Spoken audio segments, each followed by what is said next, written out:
नमस्कार दोस्तों, सलाम अलैकुम, चरण स्पर्श, जय श्री राम, जो बोले सो निहाल, सत श्री अकाल। दोस्तों, अर्ली रिकवरी में यानी शुरुआती सुधार के दिनों में, मेरे शुरुआती दिनों में जब मैंने ड्रग्स लेना बंद करा, मैंने बहुत ट्रीटमेंट के बाद है ना ड्रग्स लेना बंद करा। और ड्रग्स लेना बंद करना मेरी खुशी नहीं थी, है ना, बल्कि मेरी मजबूरी बन गई थी इस चीज को छोड़ देना। काश अगर मेरी मजबूरी नहीं बनती तो मैं इस चीज को छोड़ने का विचार कभी नहीं करता। मजबूरी इसलिए बन गई थी क्योंकि ये जो पदार्थ हैं जो मैं इस्तेमाल करता था, ठीक है ना, वो बहुत जहरीले होते हैं और इनको स्लो पॉइजन का नाम दिया जाता है कि ये धीरे धीरे मारते हैं, यानी एकदम नहीं मारते, धीरे धीरे धीरे धीरे धीरे उसके शरीर को, उसके दिमाग को, उसके जमीर को खाएंगे और धीरे धीरे उसको अपने जीवन में परिणाम नजर आएंगे। और ये जो धीरे धीरे की प्रक्रिया है, ये कोई महीना भर धीरे धीरे नहीं है, 2 महीने, 4 महीने, 6 महीने, साल धीरे धीरे नहीं है। यहाँ साल से ज्यादा भी धीरे धीरे होता है। यानी कि कई एडिक्ट ऐसे भी हैं जिन्हें सालों तक, है ना, ये पदार्थ यूज करने के बाद उनको महसूस हुआ कि वो एडिक्ट बन गए हैं। और जब तक उन्हें महसूस नहीं हुआ, उसका कारण ये था कि इन पदार्थों में कमी नहीं आ रही थी यूज करने में, ठीक है ना।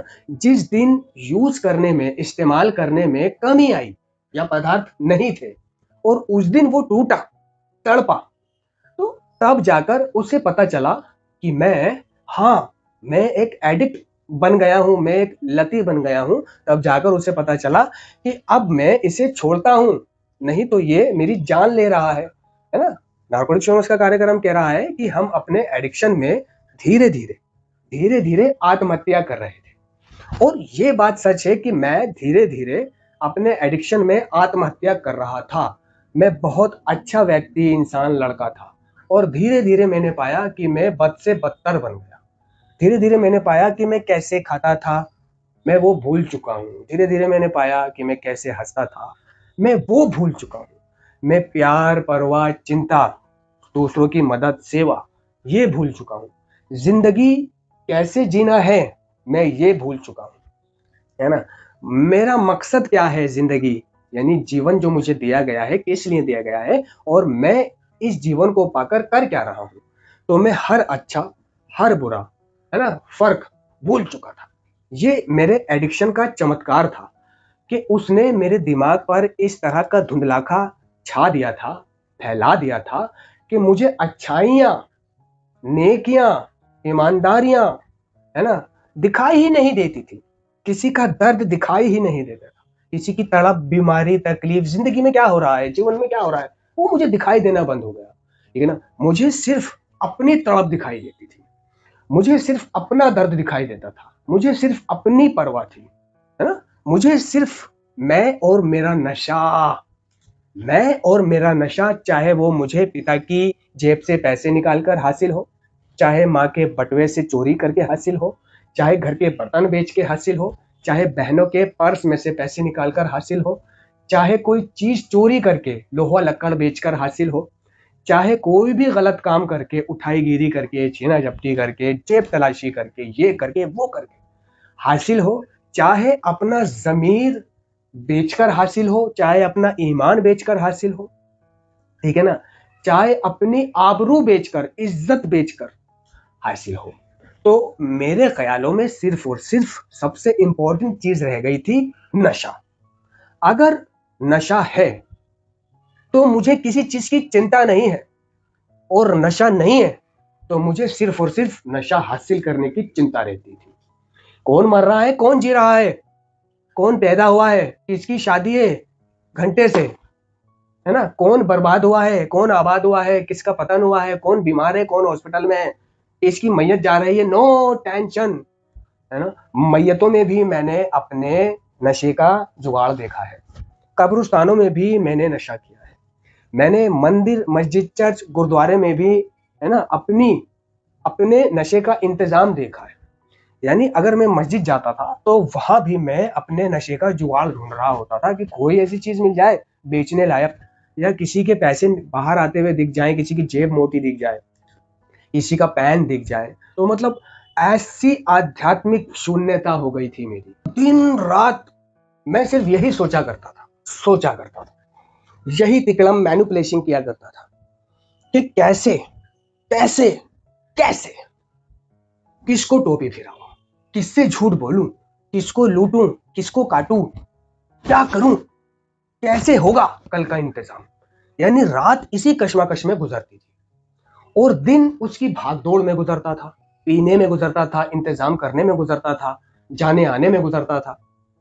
तो रिकवरी में भी, यानी जब मैंने इन चीजों से परेशान आकर अंत में तौबा करी, अंत में ये ठाना कि अगर मुझे इस जिंदगी से बाहर निकलना है तो मुझे एक काम तो जरूर करना पड़ेगा, वो है नशीले पदार्थों को मुंह में लेना, मुंह में डालना बंद करना पड़ेगा, ठीक है ना। मुझे नशा छोड़ना पड़ेगा अगर मुझे कुछ चाहिए, अगर अच्छी हसीन जिंदगी चाहिए। तो ये बात तो समझ आ गई थी, लेकिन ये समझ नहीं आया था कि सब कुछ नशा बंद कर देने से ठीक नहीं होता। उस वक्त ये समझ नहीं आया था। ये तो जब नशा बंद करा और कुछ भी ठीक नहीं हुआ, ठीक है ना, जिंदगी वैसी ही रही, शरीर वैसा ही रहा, भूख प्यास वैसी ही रही, लक्षण व्यवहार सोच नजरिया वैसा ही रहा, है ना। यानी अर्ली रिकवरी में, है ना, नशा बंद करने के शुरुआती दिनों में भी मुझे ये सोचता था, शॉर्टकट सोचता था कि क्यों ना मैं अपना पुराना काम एक दफा कर लूं, ठीक ठाक पैसे कमा लूं और फिर उन्हें खर्च करूं, है ना, उनसे अपना खाऊं पीऊं, ऐश करूं। ऐसे ख्याल आ रहे हैं, ठीक है ना। और ऐसे ख्यालों को अगर मैंने नियंत्रण नहीं करा, बुरे विचारों को, चोरी वाले विचारों को, या गलत काम करके शॉर्टकट तरीके से कुछ हासिल करने वाले विचारों को अगर मैं खेलता रहूंगा तो एक दिन मैं उस पर एक्शन भी कर दूंगा। और मैंने इन बुरे विचारों को, है ना, पकड़ा और इन्हें खेला, और एक दिन मौका लग गया और मैंने इस विचार पर एक्शन कर दिया। मैंने अपना यूजिंग का काम अर्ली रिकवरी में कर दिया, और करने के बाद उसे मैंने किसी को टिकाया, मतलब बेचा, सस्ते में बेचा, और उसके बाद मुझे गिल्ट आ रहा है, भाई ये क्या कर रहा है तू। मतलब गिल्ट आना ये सुधार की निशानी है। पहले क्या था, चोरी करा, कुछ भी गलत करा, गिल्ट आते थे गिल्ट नहीं आते थे गिल्ट, और मजाक आता था और हंसी सूझती थी और किस्से सुनाते थे अपने दोस्तों को। लेकिन अगर आज कुछ रिकवरी में, अर्ली रिकवरी में या रिकवरी में कुछ गलत करके, है ना, गिल्ट आ रहे हैं, तो ये तुम्हारे रिकवरी की निशानी है ना, ये तुम्हारे सुधार की निशानी है कि आज तुम्हें गिल्ट आ रहे हैं, यानी कि तुम्हारी आध्यात्मिक जागृति हो चुकी है, तभी गिल्ट आ रहे हैं, ठीक है ना। तो कार्यक्रम क्या है कि अगर कुछ गलत कर दिया गलती से या जानबूझकर और उसके हमें गिल्ट आ रहे हैं, पछतावा हो रहा है, तो उस चीज पर वहीं कांटा मारो, उस चीज पर वहीं कांटा मारकर और आगे बढ़ो। यानी कि आइंदा उस काम को ना करो। ठीक है जी, मैं आइंदा से ये काम नहीं करूंगा, ठीक है ना। और ये बात ऐसी थी कि मैंने इसे किसी से शेयर भी नहीं करा कि मैंने अर्ली रिकवरी में अपने यूजिंग वाले काम को अंजाम दिया, मैंने अर्ली रिकवरी में अपने यूजिंग वाले फला काम को अंजाम दिया, क्योंकि शेयर करने में मेरे को ऐसा लग रहा था कि यार इसमें मेरी शान का घाटा है, ठीक है ना। तो आज तक मैंने ये चीज किसी से शेयर नहीं करी जो मैंने अर्ली रिकवरी में करा, ठीक है ना। मैंने पाया कि यार अर्ली रिकवरी में, यानी नशा बंद करने के बाद भी मैं सोच रहा हूं ऐसे जैसे यूजिंग में सोचा करता था कि कल क्या होगा, है ना, कल का इंतजाम कैसे होगा, ठीक है ना। तो मैं रात भर सोच रहा होता था, यानी मेरी आंख नहीं लग रही होती थी, आंखें अगर बंद भी हैं तो मैं जाग रहा हूं। लोग सोच रहे हैं कि ये सो रहा है, लेकिन मैं जाग रहा होता था। लोग सोचते थे, क्योंकि मैं इस तरह जाग रहा होता था और दिखा ये रहा होता था अपने व्यवहार से, बॉडी से, जैसे कि मैं सो रहा हूं। तो लोगों को लगता था कि ये सारी रात सोया है, लेकिन मैं असल में नहीं सोया होता था। मैं सिर्फ आंखें बंद करके तिगड़म चल रही होती थी मेरे दिमाग में, तिगड़म। और मैं अपनी इस तिगड़म से परेशान होकर, फालतू की ओवर थिंकिंग से परेशान होकर, फालतू की ओवर थिंकिंग, यानी कल मैं क्या करूंगा, है ना, इसकी प्लानिंग करता था, ठीक है ना। कल मेरे पास ये चीज खाने को कैसे आएगी, मैं इसकी प्लानिंग करता था, है ना।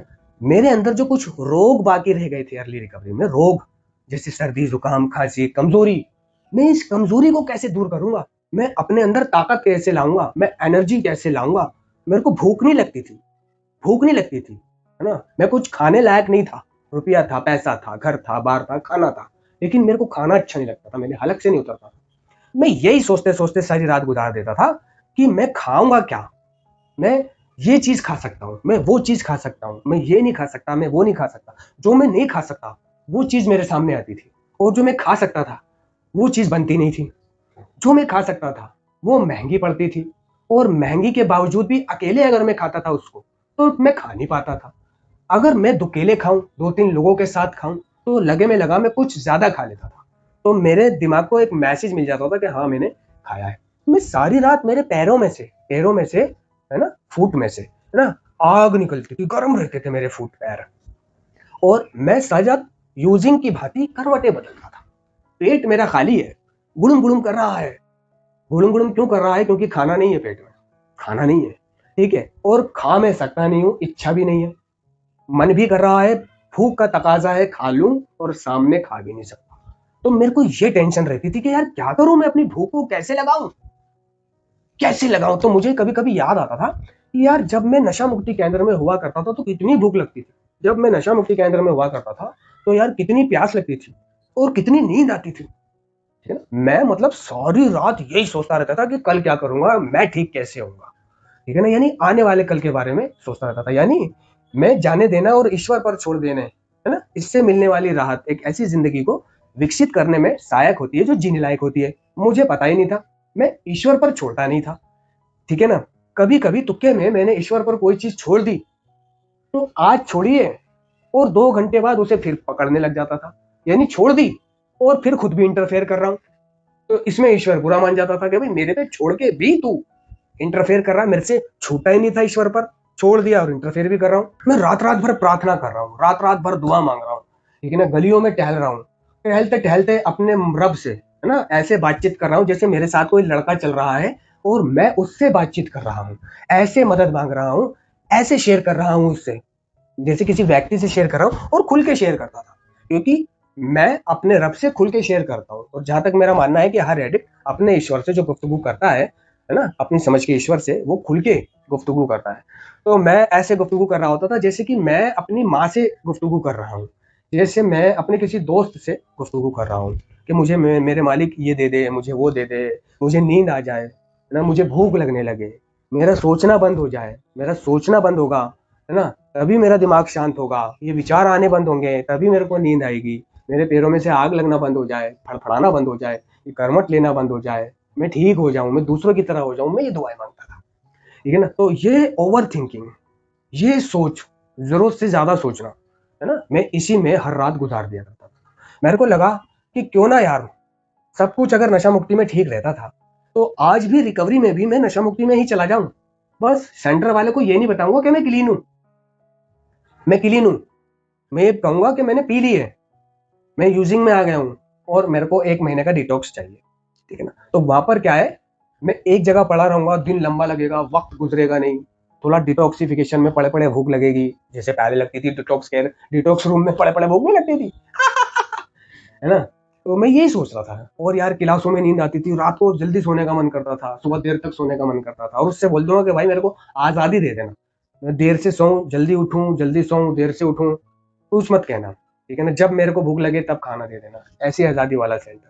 मैं कहा यार यही कर लूं, तो इससे क्या है, मैं खाऊंगा पीऊंगा तो थोड़ा मोटा भी हो जाऊंगा, थोड़ा मेरे तन बदन में जान आएगी, तो ये सब ठीक हो जाएगा। और ये सोचना पहुंचना, वहां पर मैं क्लासे लूंगा, क्लासों में बैठूंगा, सुनूंगा, मेरे जैसे लोग होंगे, एडिक्ट होंगे, ठीक है ना, गजरी पाइलोन करूंगा, टीडीए करूंगा, सीखूंगा, सिखाऊंगा, सेवा करूंगा, तो मैं बिजी रहूंगा, मेरे को ये फालतू की सोच आएगी ही नहीं। सुबह से शाम तक मैं ऐसा थक जाऊंगा कि मेरे को कटे पेड़ की तरह बिस्तर पर गिरना पड़ेगा। तो मैंने क्या काम करा, एक नशा मुक्ति केंद्र वाले से बात करने खड़ा हो गया आफ्टर मीटिंग। एक मेंबर और खड़ा हुआ था, तो वो नशा मुक्ति केंद्र वाले थे। मैंने कि भाई ऐसे ऐसे है मेरे साथ, मैं सारी रात सोचता हूँ, सारी रात करवटें बदलता हूँ, सारी रात फड़फड़ाता हूँ, भूख नहीं लगती, नींद नहीं आती, सोचता रहता हूँ, है ना। दूसरा वाला बोला कि दिमाग शांत नहीं है आपका, अर्ली रिकवरी में ऐसा होता है ना। मैंने कहा भाई मुझे आप अपने सेंटर में 1 महीने के लिए भर्ती कर लो। ये क्यों 1 महीने के लिए भर्ती कर लो, तूने क्या नशा कर लिया? मैंने कहा नहीं, नशा नहीं करा, लेकिन मैं ऐसे सोचता हूँ कि अगर मैं भर्ती हो जाऊंगा तो वहां मेरे को भूख लगेगी, महीना भर में जिस तरह सेंटर में महीना भर में ताकत आने लग जाती थी, मैं ऐसे सोचता हूँ, वहाँ बिजी रहूंगा, सोच नहीं आएगी, क्लासों में बैठूंगा, कुछ मैं भी शेयर करूंगा, दूसरों से बातचीत करूंगा तो फालतू के विचार नहीं आएंगे, थक जाऊंगा दिन भर तो नींद आएगी, ठीक है ना। तो मैं ऐसा सोचता हूँ भाई। तो कहने लगा मैं पागल हो रहा है क्या, अगर सब ऐसा करने लगे है, नहीं ये रास्ता नहीं है, ये रास्ता नहीं है, ये धीरे धीरे ठीक हो जाएगा, ठीक है ना। ये ओवर थिंकिंग को, ये फालतू की सोच को, ये कल के बारे में सोचने का प्रोग्राम नहीं है, ठीक है ना। ये one day at a time का प्रोग्राम है, ये एक दिन के हिसाब से जीने का प्रोग्राम है। मेरे को कल की सोचनी ही नहीं है, अतीत के बारे में पछताए, भविष्य के बारे में घबराए और वर्तमान को लेकर विशेष उत्साहित नहीं थे ना। तो आज भी मैं वर्तमान को लेकर विशेष उत्साहित नहीं हूं। और जिंदगी क्या है, रिकवरी क्या है, सिर्फ वर्तमान की है रिकवरी। जिंदगी वर्तमान में जीने का नाम है। मैं बीते हुए कल में जीता था, मैं अतीत पे पछता रहा होता था, मैं भविष्य के बारे में सोचकर घबरा रहा होता था। नार्कोटिक्स का कार्यक्रम कहता है कि हमें 10 साल आगे की सोचकर अपने दिमाग पर बोझ नहीं डालना, हमें सिर्फ आज के लिए सोचना है, आज के लिए जीना है और आज के लिए भी अभी के लिए जीना है ना। हमें कोई टेंशन नहीं लेनी है। और रही बात ये थिंकिंग की, सोचने की, दिमाग अशांत रहने की, शांत रहने की, ठीक है ना, तो ये रिकवरी के साथ और क्लीन टाइम के साथ अपने आप ठीक हो जाएगा। जैसे जैसे तेरा क्लीन टाइम बढ़ेगा वैसे वैसे तेरे अंदर कुव्वत आएगी, समझ आएगी, वैसे वैसे तेरी भूख भी बढ़ेगी, है ना, तेरा वजन भी बढ़ेगा, तेरा दिमाग भी खुलेगा, ठीक है ना। क्योंकि हम एक दिन में एडिक्ट नहीं बने थे, इसलिए हमें ये याद रखना है कि धीरज से काम ले, सब कुछ धीरे धीरे होगा, है ना। और ये नशा मुक्ति केंद्र में एडमिट हो जाना मरीज की भांति ये समाधान नहीं है। अगर नशा मुक्ति केंद्र में भर्ती ही होना है तो as a staff, as a volunteer, as a visitor चले जाओ। ये मैंने सोचा फिर कि यार भर्ती होना तो सच में बदनामी है, ठीक है ना। यानी मरीजों से ये छुपाना कि मैं पीता हूँ, सिर्फ डायरेक्टर को पता होना कि मैं नहीं पीता हूँ, ठीक है ना। और अगर कोई देख ले तो वो कहेगा यार ये तो वहां पे भर्ती है, तो ये तो गलत है। तो क्यों ना मैं एज अ विजिटर या एज अ सेवक जाने लगा करूं। तो घर पर मेरा टाइम भी पास नहीं होता, फालतू सोचता रहता हूँ, ना ठीक से खाता, ना कोई काम करने वाला, ना कोई अच्छा करने वाला, है ना। तो वहां पर क्या है, बहुत सारे लोग होंगे, वो मेरी सुनेंगे भी, मैं उन्हें सुनाऊंगा भी, उनके साथ हंसूंगा भी, बोलूंगा भी, टाइम भी पास होएगा, है ना। और वहां पर भूख भी लगेगी। तो मैंने यही सोचकर अपनी इस जिंदगी से बचने के लिए, ओवर थिंकिंग वाली, रातों को सोचने वाली, भूख ना लगने वाली जिंदगी से बाहर निकलने के लिए ये सोचा। तो मैं अपना बोरिया बिस्तर बैग टांग के नशा मुक्ति केंद्रों में जाने लग गया, है ना, as a staff, as a visitor, as a volunteer. तो वहां पर मैं महीना रहा, वहां से 2 मीटिंगें कर ली, ठीक है ना। वहां से फिर छोड़ा, किसी और के चले गए, मनमोजी, मनमोजी, घर से फ्री। घर वालों को सिर्फ इतना था कि अभी काम नहीं है इसका कुछ, तो ये जहां जा रहा है, नशा मुक्ति केंद्र जा रहा है, मीटिंग जा रहा है, कोई रोक टोक नहीं थी। लेकिन ये तो काम आने के बाद, है ना, काम आने के बाद थोड़ी सी रोक टोक हो गई थी कि थोड़ा सा काम कर दे इन चीजों को। लेकिन वो बात अलग है कि मैंने शुरुआती दौर में काम नहीं करा, तो मैंने वॉलेंट्री की, मैंने विजिटिंग की, मैं स्टाफ में गया। तो इसलिए कि इसमें मेरा अपना स्वार्थ छुपा था। मैं दूसरों को सिखाना शुरू करा तो मेरा स्वार्थ छुपा था, मैंने दूसरों से सीखना शुरू करा तो मेरा स्वार्थ छुपा था। और मिलता मेरे को कुछ नहीं था, मिलता मुझे एक पैसा नहीं था जहां भी मैं जाता था। और ना ही मेरा पैसे लेने वाला नियत होती थी कि भाई ये मेरे को पैसे दे, ये कुछ खर्चा दे, ऐसी नियत ही नहीं होती थी। मैं तो अपने आप से परेशान हुआ करता था, अपनी अर्ली रिकवरी के संघर्ष से परेशान हुआ करता था, नींद ना आने से परेशान था, भूख ना लगने से परेशान था, अकेलेपन से परेशान था, तन्हाई से परेशान था, मन ना लगने से परेशान था, उदासी से परेशान था, वक्त का ना गुजरना इससे परेशान था, कोई जीवन में दोस्त ना होना, किसी से बातचीत ना कर पाना, इससे परेशान था। तो मैं तो सिर्फ अपनी इन चीजों को देखता था कि मेरी ये चीजें ठीक हो रही हैं धीरे धीरे धीरे धीरे धीरे धीरे। तो मैं कभी ये नहीं सोचता था कि मैं इसके यहाँ जाऊं तो ये मेरे को बढ़िया खाना दे, ये मेरे को कुछ पैसे भी दे। मैं वही खाता था जो मरीज खाते थे। मैं मरीजों के साथ, फैमिली के साथ बैठ करके लाइन में जैसे वो बैठकर बैठते हैं, मैं उन्हीं के बीच बैठ करके खाना खाता था और उन्हीं के साथ भोजन की प्रार्थना करता था, एक विजिटर होने के बावजूद भी। और धीरे धीरे मैं एक छोटा मोटा काउंसलर कहलाने लगा, तो तब भी मैं उन्हीं के बीच खाना खाता था, है ना। तो मैं अपनी ओवर थिंकिंग से, ये फालतू की सोच से और अर्ली टाइम के संघर्ष से बचने के लिए मैंने ऐसा सोचा और मैंने ऐसे अपने वक्त को आगे गुजारा। धन्यवाद।